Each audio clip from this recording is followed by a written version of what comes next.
The sun rose gently over Omolayo, washing the red earth in golden light. From afar, the giant baobab stood like a guardian of time, its roots deep in memory, its branches whispering ancient songs. Elders said the tree was older than the first drumbeat, older than the first story ever told. They believed that when the wind moved through its leaves, it carried the voices of those who had once sat beneath its shade. Every weekend, 4 friends gathered under that sacred tree: Kelechi, Tunde, Amara, and Bisi. They were bound not by blood, but by dreams. To them, the baobab was not just a tree, it was a listening spirit, a keeper of secrets. They came to speak of love, success, and the mysteries of destiny.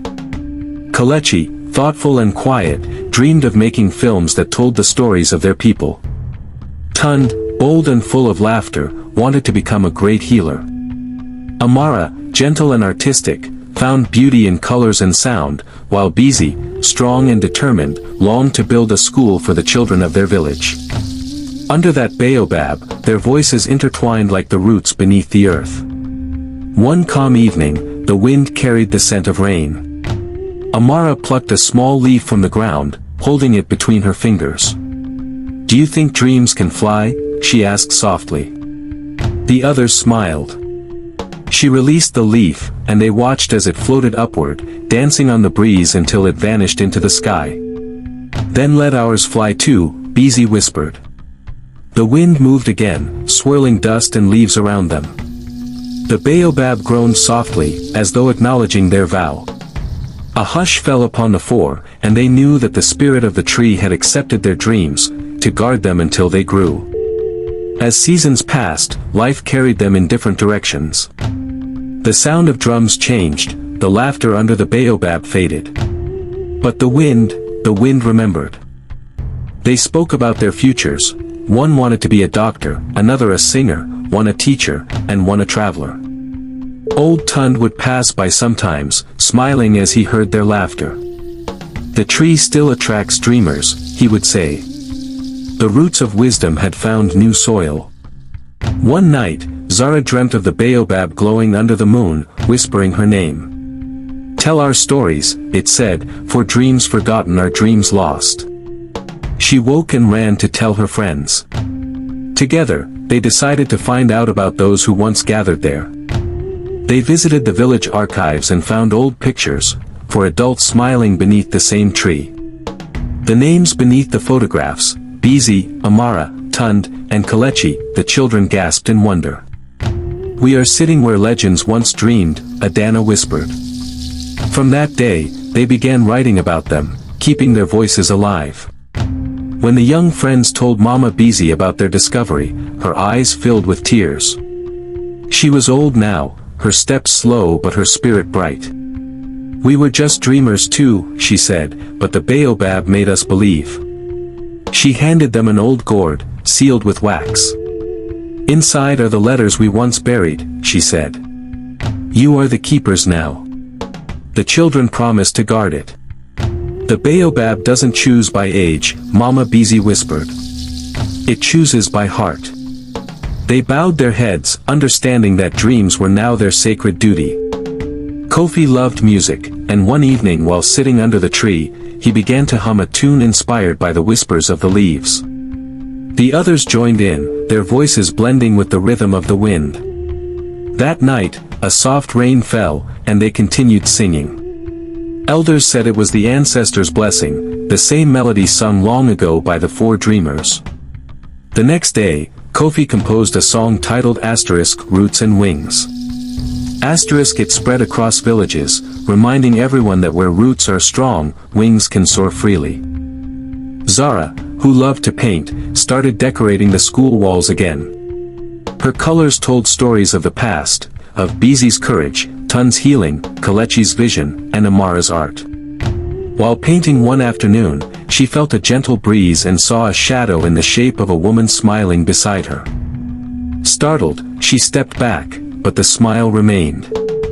"Thank you," Zara whispered. The wind replied with a soft rustle, and she knew, Amara's spirit still lingered, watching over every child who dared to dream. Word spread that Bisi was ill, and soon, the remaining 3 friends, Tunde, Kelechi, and Amara's daughter, came together once more. Beneath the old baobab, they held her hands as she smiled weakly. "You see," she whispered, "our roots still hold." Tunde nodded. "And our branches still grow." Bisi closed her eyes peacefully, the wind lifting her final breath toward the sky. Later that night, the baobab shed a shower of leaves that covered the ground like blessings. The villagers said it was the tree's farewell, a tribute to one of its greatest dreamers. Years later, when the elders were gone, the young dreamers, Adana, Kofi, Zara, and Femi, planted new baobab saplings around the village. "Let every child have a place to dream," they said. The people called them the Second Four. Each tree became a meeting point for laughter, lessons, and love. The main baobab stood in the center, ancient and proud, sheltering all the new ones. It had become more than a tree, it was a symbol of unity and endless renewal. Kelechi's film, Under the Baobab Tree, became a timeless classic, passed down through generations. Schools taught the story, musicians sang of it, and artists painted it. In Omolayo, no one passed by the great tree without touching its trunk for blessing.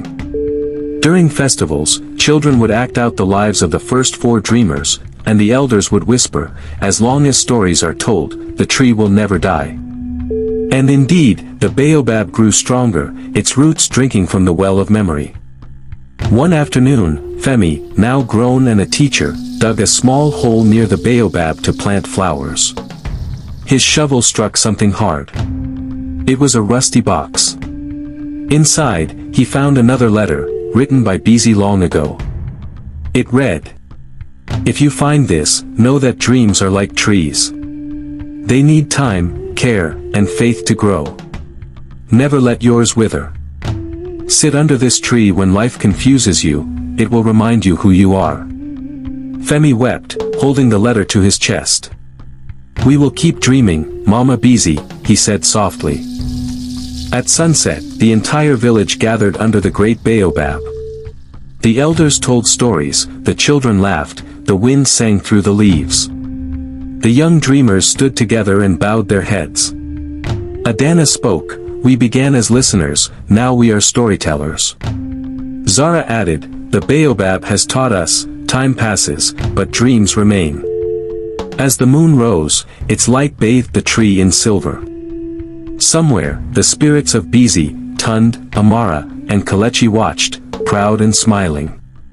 And so the story of the dreamers continued, as it always would, under the baobab tree. Every story we tell keeps a root alive. Every dream we chase becomes a seed for someone else. So let your heart be a baobab, strong, giving, and eternal. Sparkles, if this story touched your heart, don't let it end here. Share it with someone who still believes in dreams. Subscribe for more African stories that whisper hope, courage, and timeless love.